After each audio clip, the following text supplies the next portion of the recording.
नमस्कार दोस्तों, आज हम आपके लिए पुत्रदा एकादशी व्रत की कथा लेकर आए हैं। श्रावण मास शुक्ल पक्ष एकादशी। श्री युधिष्ठिर कहने लगे कि हे भगवान, श्रावण शुक्ल एकादशी का क्या महत्व है? व्रत करने की विधि तथा उनका महात्म्य कृपा करके कहिए। मधुसूदन कहने लगे कि इस एकादशी का नाम पुत्रदा एकादशी है। अब आप शांति पूर्वक इसकी कथा सुनिए। इसके सुनने मात्र से ही वाजपेयी यज्ञ का फल मिलता है। द्वापर युग के आरंभ में महिष्मति नाम की एक नगरी थी, जिसमें महिजीत नाम का राजा राज्य करता था। लेकिन पुत्रहीन होने के कारण राजा को राज्य सुखदायक नहीं लगता था। उसका मानना था कि जिसके संतान न हो उसके लिए यह लोक और परलोक दोनों ही दुखदायक होते हैं। पुत्र सुख की प्राप्ति के लिए राजा ने अनेक उपाय किए, परंतु राजा को पुत्र की प्राप्ति नहीं हुई।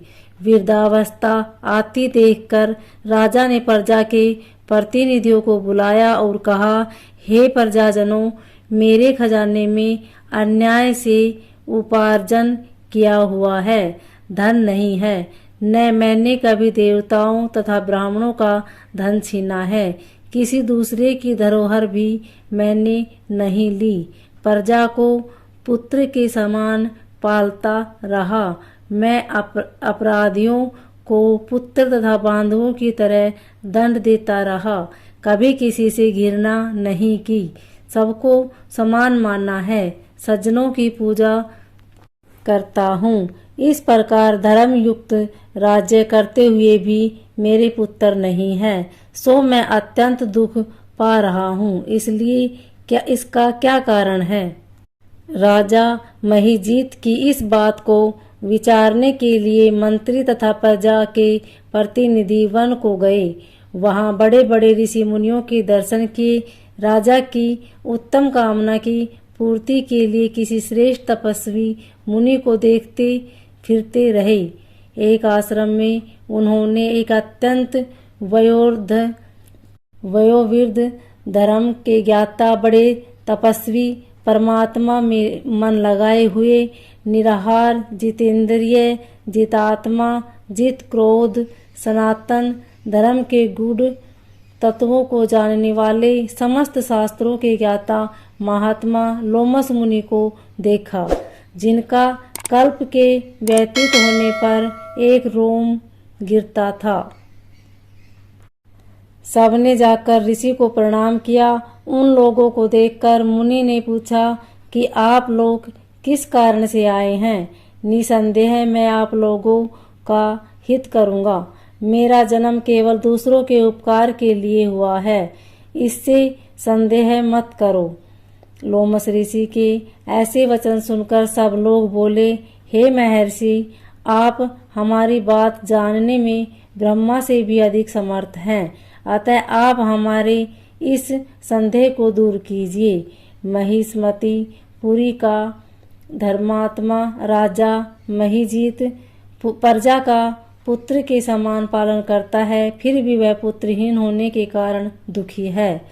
उन लोगों ने आगे कहा कि हम लोग उसकी प्रजा हैं, अतः उनके दुख में हम भी दुखी हैं।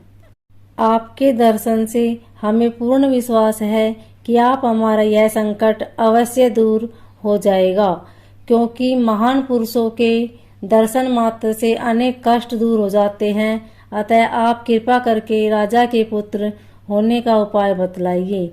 यह वार्ता सुनकर ऋषि ने थोड़ी देर के लिए नेत्र बंद किए और राजा को पूर्व जन्म का वृतांत जानकर कहने लगे कि यह राजा पूर्व जन्म में एक निर्धन वेश्या था। निर्धन होने के कारण इसने कई बुरे कर्म किए। यह एक गांव से दूसरे गांव व्यापार करने जाया करता था। एक समय ज्येष्ठ मास के शुक्ल पक्ष की द्वादशी के दिन मध्याह्न के समय जबकि वह 2 दिन से भूखा प्यासा था, एक जलाशय पर जल पीने गया। उसी स्थान पर एक तत्काल की ब्याही हुई प्यासी गो जल पी रही थी। राजा ने उस प्यासी गौ को जल पीते हुए हटा दिया और स्वयं जल पीने लगा। इसलिए राजा को यह दुख सहना पड़ा। एकादशी के दिन भूखा रहने से वह राजा बहुत और प्यासी गौ को जल पीते हुए हटाने के कारण पुत्र वियोग का दुख सहना पड़ रहा है। ऐसा सुनकर सब लोग कहने लगे कि हे ऋषि, शास्त्रों में पापों का प्रायश्चित भी लिखा है, अतः जिस प्रकार राजा का यह पाप नष्ट हो जाए, आप ऐसा उपाय बताइए।